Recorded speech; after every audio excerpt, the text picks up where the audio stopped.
and now co-chair of the Women Vote Trump PAC, Amy Kramer, and Democratic strategist Keith Boykin. Keith, first to you, I know there were two women that stood out to me there speaking to Miguel, basically saying, this is the past, this is between him and God. That hasn't changed, right? So more women coming forward, more disgusting stories, and they're not worried about it. Well, yeah, I'm not entirely surprised. I mean, two fact points to add to this. First, in the election in 2016, 53% of white women voted for Donald Trump, 94% of black women voted for Hillary Clinton. Second data point, if you look at a poll that was conducted, a survey that was conducted in 2016, 30% of evangelicals in 2016 said they had a problem with a politician who had moral failings. But when Barack Obama was president in 2011, 72% of white evangelicals had a problem with politicians who had problems like that. So there's clearly a hypocrisy there going on between white evangelicals who were so critical of Bill Clinton and Barack Obama, and they accuse them of moral failings. But when Donald Trump comes in office, they're willing to excuse it. He said he could stand in Fifth Avenue and shoot somebody, and there wouldn't be any consequences, and clearly that's the case. The one question, Amy, though, is whether all of this does move on the margin. You look at the white women who voted for him, 52, 53%, right? If that goes down to 47, 48, he could lose the whole thing on re-election, right? So those women, I mean, you could look at any group and about how much it matters, but that group in particular. And there we did see one Republican woman say, I'll vote for anybody that isn't him, even if I don't give a hoot about him, because I am upset. And the other woman saying, it's not professional and I don't like it. Are those warning signs for you? I think that the president was elected to do a job. He was elected because people wanted him to go in and shake things up in Washington, D.C.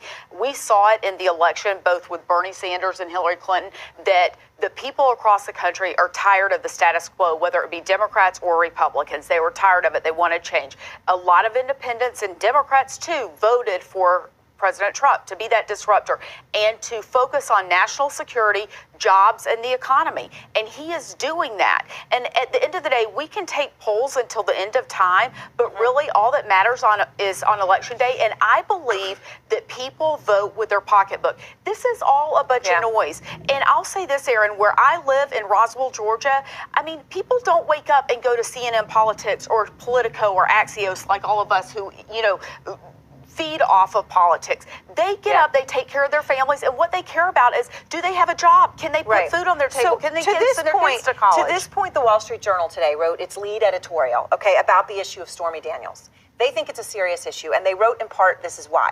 Many Trump partisans will refuse to believe it or claim it's irrelevant, but our guess is that at the margin, this contributes to a growing public belief that Mr. Trump's personal flaws are undermining his chances for a successful presidency. That's the big issue. They may not read every in and out, but I'll tell you one thing they all know about. They all know about Stormy Daniels on 60 Minutes. Yeah, but sex sells. I actually don't think the sex part of this is selling at all. I got to be honest with you. I think that part's pretty disgusting. I think it is too. But Amy is claiming that somehow that people aren't paying attention to this, and the president is focused on other issues and national security and the economy. But the president was the same. Donald Trump was the same one who said that if Hillary Clinton got elected, the country would be engaged in scandal watching, and so nothing would be accomplished. That's exactly what's happening now. We did not elect him because we thought he was a preacher or a pastor. You said that on Saturday, and I think that's highly inappropriate and hypocritical. It's not hypocritical. Why is it hypocritical? Here's why. Okay, Amy. You defend Donald Trump despite all the pussy grabbing and the playmates and all the other stuff that's going on with the porn stars. You defended Roy Moore after he was accused of child molestation. You had no problem with... I'm not defending their actions. Let me just finish. You defended Roy Moore despite all of that. But when Barack Obama was president, you were on CNN on this very air, on this very network, and you know what you said? Barack Obama doesn't love America. Because he wanted to fundamentally change America. What's the difference between Barack Obama, Roy Moore, and Donald Trump? I'll tell you what the difference is. Oh, come on. Barack Obama's a black man, and those two are white men. White Republican men you're willing to defend. Keith, come on. But you think Barack Obama does. You should be better than that. You think that Barack Obama does not love America, but you support Donald Trump and Roy Moore, a segregationist. You support a segregationist. America. Anybody that wants to fundamentally change Roy Moore America supported segregation. That fundamentally changes America. And you support that? Amy, if Barack Obama had an incident like this with a porn star, will you admit that the treatment of it would have been totally different?